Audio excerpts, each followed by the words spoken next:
Guys good morning welcome to Chyangba blog. अनि आज म गान्तोकको टाँसी भ्यू पोइन्टको अलिकति उता एउटा नयाँ भ्यू पोइन्ट रहेछ। नयाँ भन्दा पनि पुरानै हो। अनि म अलिकति काम छ अनि त्यो काम सकेर चाहिँ म त्यहाँनिर गएर त्यो भ्यूहरू तपाईँलाई देखाउने छु है। हेर्दै गर्नुहोस् होला च्याङबा ब्लगमा। गाइस अब चाहिँ म हिँड्न आँटेको।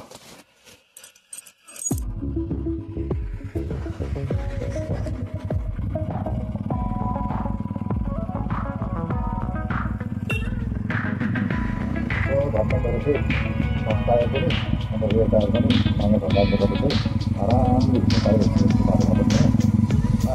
त्यही भएर पनि आज भर्खर मजाले घुम्नु भएको छ। बाटो गाइस ठुलो टायर हुन्छ।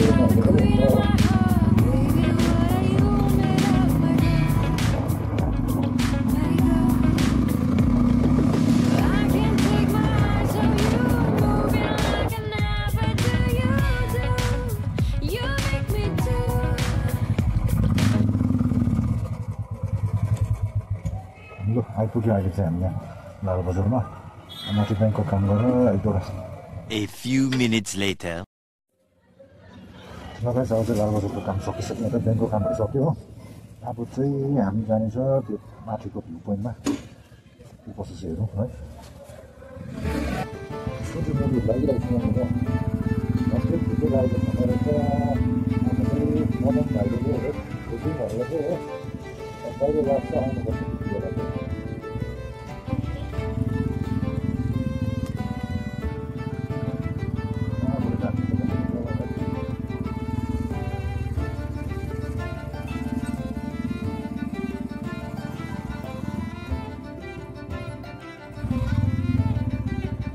लगाइन्छ अहिले भने चाहिँ हामी त्यो नयाँ जग्गामा गान्तोकबाट यता टाँसी भ्यू पोइन्टको तल्लो अलिकति टाँसी भ्यू पोइन्टको त्यो अलिक तल्लो बाटोमा चाहिँ त्यो टर्निङबाट चाहिँ यता पस्नुपर्छ हो। अनि हामी चाहिँ यो बाटो जाँदैछ। फर्स्ट टाइम हो म यो बाटो कहिले आएको थिइनँ। अनि मैले चाहिँ भ्यू पोइन्ट छ अरे त्यहाँबाट चाहिँ गान्तोक मजाको देख्छ भन्दै थियो नि त। अन्त नाइट भ्यू चाहिँ दामी देख्छ क्या बेलुका चाहिँ अब लाइट मजाको हो। अन्त अब हेरौँ कस्तो छ के छ मलाई थाहा छैन फर्स्ट टाइम जाँदैछु है। अनि लेट्स सी। यहाँ त पुरै गएको रहेछ नि पहिरो है माथिबाट आएको रहेछ नि अब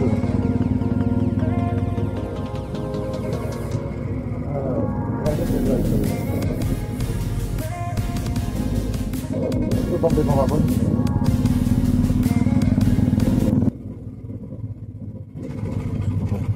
भाइ एउटा यहाँ भ्यू पोइन्ट छ भन्यो नि कहाँनिर हो त्यो भ्यू पोइन्ट?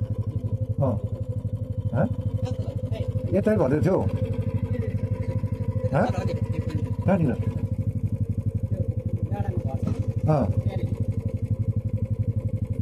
यता पनि छ के छ यता? ए त्यहाँबाट ल थ्याङ्क यू। ए यहाँ माथि पो हो त्यो। अनि यहाँ भ्यू पोइन्ट छ अरे नि कहाँनिर हो भ्यू पोइन्ट? यो उयो डाँडा हो ए।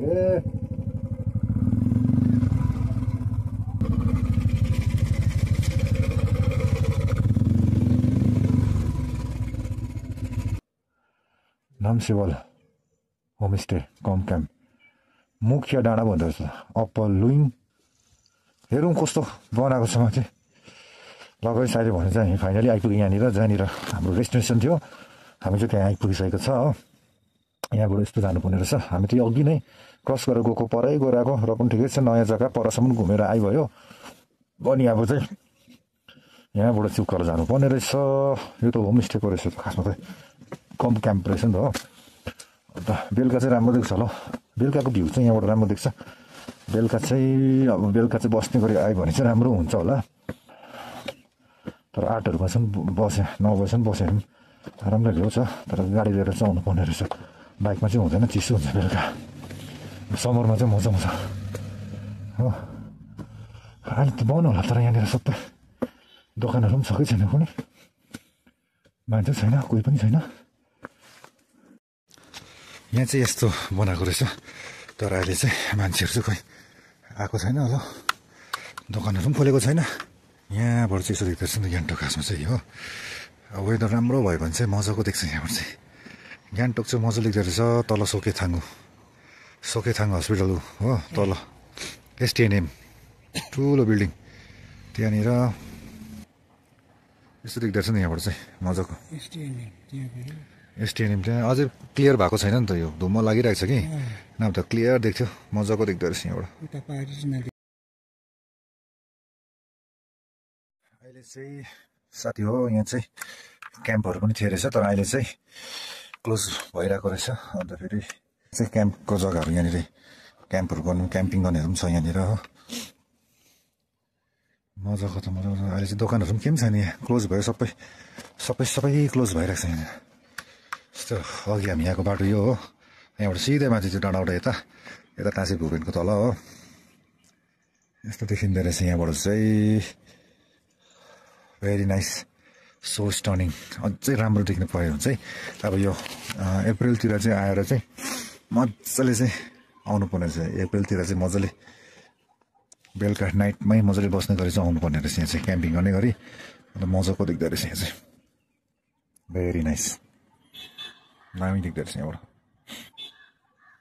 र फ्रेन्ड्स अहिले चाहिँ हामी यहाँबाट निस्क्यौँ है अनि कोही त छैन रहेछ सबै बन्द रहेछ अहिले त हो मान्छे पनि छैन रहेछ दोकानहरू पनि सबै बन्द खै अहिले त चलेको छैन क्याम्पहरू चाहिँ लागिरहेको रहेछ तर चलेको जस्तो लागेन मलाई अहिले अब समर लागेपछि चाहिँ हुन्छ होला हो मान्छेहरू त्यति बेला फेरि एकपल्ट आएर चाहिँ अन्त अलिक बेलुका 8 बजीसम्म बसेर चाहिँ जानु पर्ला जस्तो छ किनभने बेलुकाको भ्यू चाहिँ राम्रो देख्ने रहेछ यहाँबाट गान्तोक चाहिँ उता भित्तापट्टि हो मजाको लाइटहरूले गर्दाखेरि मजाको देख्ने रहेछ है अनि यसको लागि अस्ति नै एकपल्ट बेलुकाको थियो निकै टाढो पर्छ भनेर चाहिँ हामी आएन अनि अब चाहिँ आज चाहिँ भयो तर के गर्नु कम छैन रहेछ हेलो फ्रेन्ड्स अहिले चाहिँ हामी टाँसी भ्यू गर्न आएको छ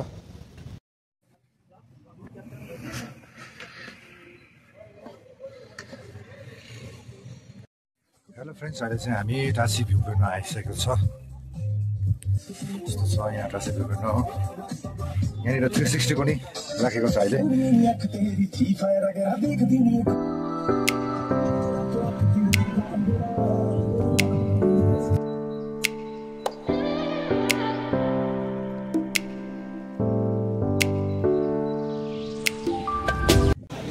हेलो गाइस अहिले फेरि हामी ब्याक टु लालबजारमा आइपुग्छ किनभने अघि यहाँनिर सामान छोडिरहेको थियो लालबजारमा अनि अब चाहिँ यो सामान लिएर चाहिँ फेरि सिधै घर जानुपर्छ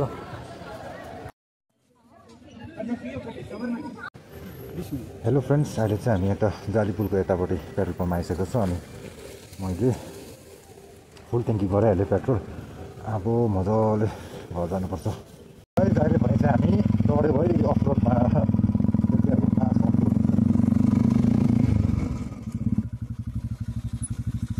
बाटो चाहिँ यस्तो छ यहाँ चाहिँ बाटो चाहिँ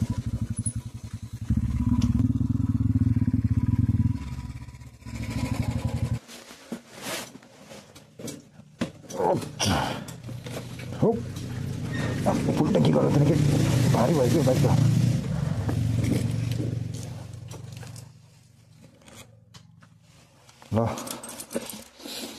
ल फ्रेन्ड्स हामीसँग आइपुगेँ यहाँ घरमा रुममा आइपुगेको छु ल आजको टुर पनि सक्यो ल फ्रेन्ड्स अहिले चाहिँ म आइपुगेको छु रुममा अनि आजको टुर त्यस्तै भयो है ब्याङ्कको कामहरू सकेर गान्तोकमा ब्याङ्कको कामहरू सकेर चाहिँ अनि हामी त्यो नयाँ भ्यू पोइन्टमा नयाँ त होइन पुरानै रहेछ हामी त्यहाँनिर गएको थियो मेरो लागि चाहिँ नयाँ हो अनि म चाहिँ त्यहाँ कहिले पनि गएको थिइनँ अनि त्यहाँनिर गएको चाहिँ खै त्यस्तो खास त देखेन अब मान्छे पनि थिएन सबै क्लोज भइरहेको थियो अनि बेलुका चाहिँ राम्रो देख्छ होला त्यहाँबाट नाइट भ्यू चाहिँ त्यहाँबाट राम्रो देख्छ होला गान्तोक मजाले देख्दो रहेछ अनि आज चाहिँ अलिकति फगी पनि लागिरहेको थियो वेदर पनि अलिकति डिस्टर्ब भइरहेको थियो stay tune with Chyangba blog है तपाईँले मलाई सब्सक्राइब गरिदिनुहोस् च्याङ्बा ब्लगलाई सब्सक्राइब गरिदिनुहोस् फेसबुक पेजलाई फलो गरिदिनुहोस् है see you in another blog bye bye friends